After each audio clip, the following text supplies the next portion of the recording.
जय भीम। नमो बुद्धा साथियों, आज का पाठ है अनाथ पिंडिक की धम्म दीक्षा। सुदत्त कौशल राज्य की राजधानी सावथी यानी श्रावस्ती का एक नागरिक था। कौशल पर राजा पसेंदी यानी प्रसेनजित शासन करते थे। सुदत्त पसेंदी का श्रेष्ठी यानी खजांची था। वह दरिद्रों को उदारतापूर्वक दान देता था, इसलिए वह अनाथ पिंडिक नाम से ख्यात था। जिस समय बुद्ध राजगृह में ठहरे हुए थे, उस समय सुदत्त किसी निजी व्यवसायिक काम से राजगृह पहुंचा। वह अपनी बहन के यहाँ ठहरा, जिसका विवाह राजगृह के श्रेष्ठी के साथ हुआ था। वहां पहुंचने पर उसने देखा कि वह श्रेष्ठी भिक्षु संघ तथा बुद्ध को भोजन कराने के लिए बहुत बड़े स्तर पर तैयारी करा रहा था। उसने सोचा कि या तो किसी विवाह की तैयारी की जा रही है या राजा को आमंत्रित किया गया है। जब उसे सत्य की जानकारी हुई तो वह बुद्ध के दर्शन करने के लिए अत्यंत अधीर हो उठा और उसी रात बुद्ध के दर्शनार्थ निकल पड़ा। तथागत ने अनाथ पिंडिक के हृदय की निर्मलता और उत्कृष्ट गुणों को तुरंत जान लिया और उसका करुणापूर्ण शब्दों में स्वागत किया। अपने आसन पर बैठ जाने पर अनाथ पिंडिक ने तथागत द्वारा किसी भी धार्मिक विषय पर धम्मो उपदेश सुनने की इच्छा प्रकट की। तथागत ने उसकी इच्छा पूर्ति करने के लिए एक प्रश्न किया, कौन है जो हमारे जीवन को मूर्त रूप करता है?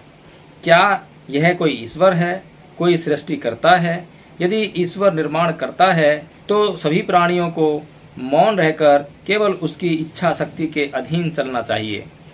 तब वे कुम्हार के हाथ से बनाए हुए बर्तनों के समान होंगे। यदि यह संसार ईश्वर द्वारा निर्मित किया गया है तो उसमें दुख, विपत्ति अथवा अकुशल कर्म जैसा कुछ भी नहीं होना चाहिए, क्योंकि दोनों कुशल और अकुशल कर्मों का कर्ता वही होना चाहिए। यदि नहीं तो उसके भिन्न कोई और कारण होगा और वही ईश्वर केवल स्व अस्तित्व वाला नहीं होगा। इस प्रकार तुम देखते हो कि ईश्वर के विचार का आधार ही नहीं रहता। आगे ऐसा कहा जाता है कि जिसका अपना ही आधार नहीं है वह सृष्टि का कारण नहीं हो सकता, और हमारे चारों ओर की सभी वस्तुओं की उत्पत्ति कारण से ही तो होती है। जैसे कि बीज में से पौधे की उत्पत्ति होती है, उसी प्रकार सभी चीज़ों की उत्पत्ति होती है। तो फिर जिसका अपना ही अस्तित्व नहीं है वह सभी वस्तुओं की उत्पत्ति का कारण कैसे हो सकता है? यदि वह सर्वव्यापक है अर्थात उनमें समाया हुआ है, तो फिर वह निश्चित रूप से उनका निर्माता नहीं है। फिर यह भी कहा जाता है कि आत्मा से ही उत्पत्ति हुई है।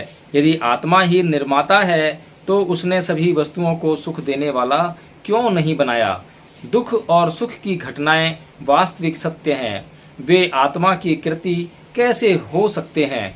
यदि तुम यह तर्क देते हो कि न कहीं कोई सृष्टि करता है, न भाग्य है और न कहीं कोई हेतु प्रत्यय है, तो फिर जीवन को सही स्वरूप प्रदान करने का क्या लाभ होगा और साधनों का सही निष्कर्ष की दिशा में उपयोग करने का कोई प्रयोजन नहीं रहेगा।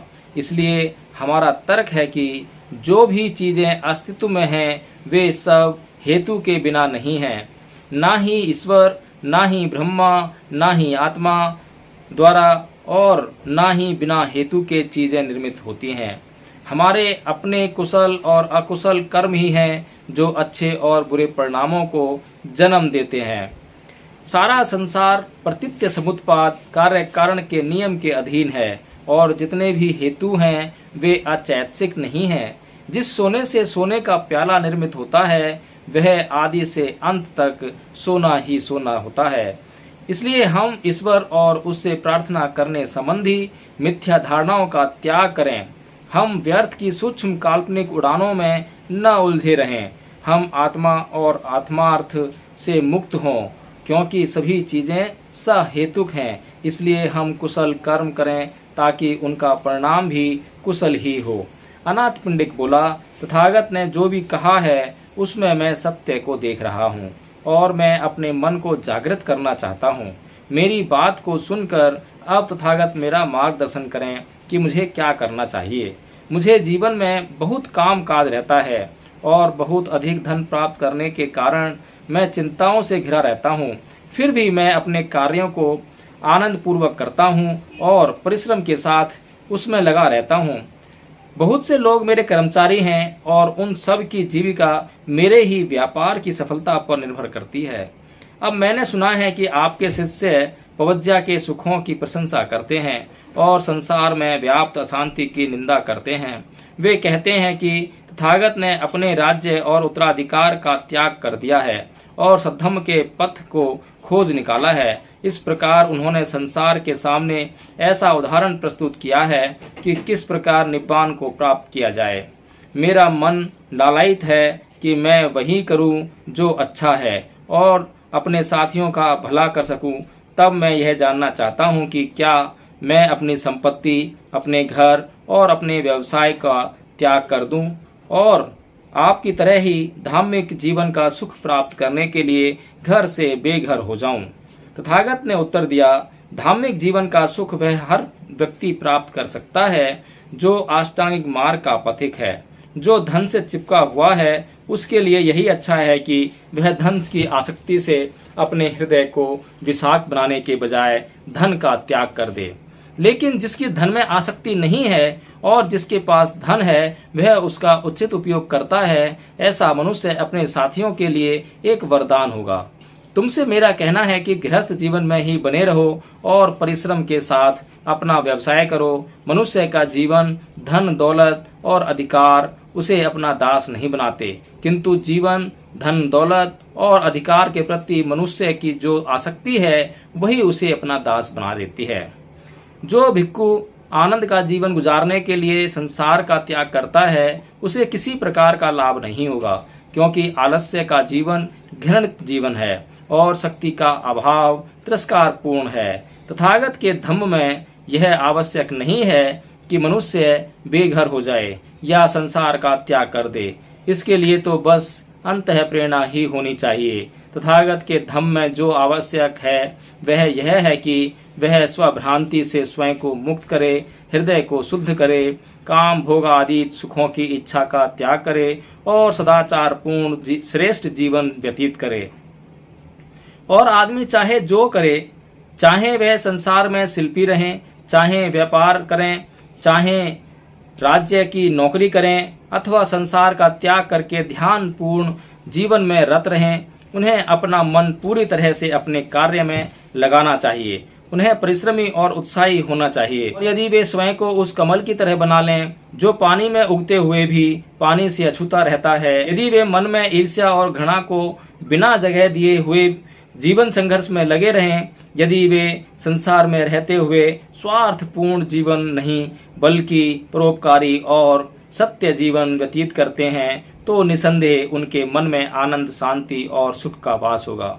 अनाथ पिंडिक को लगा कि यह सत्य का सर्वाधिक श्रेष्ठ ज्ञात सिद्धांत है, सरलता और बुद्धिमता का धर्म है।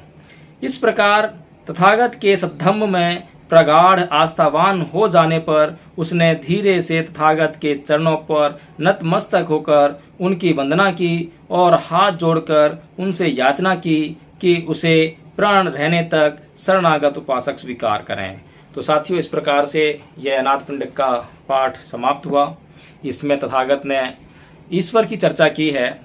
ईश्वर को नकारने का बुद्ध ने इसमें प्रयास किया है कि ईश्वर जैसी कोई प्राकृतिक शक्ति इस संसार में या इस ब्रह्मांड में एग्जिस्ट नहीं करती है, अस्तित्व में है ही नहीं।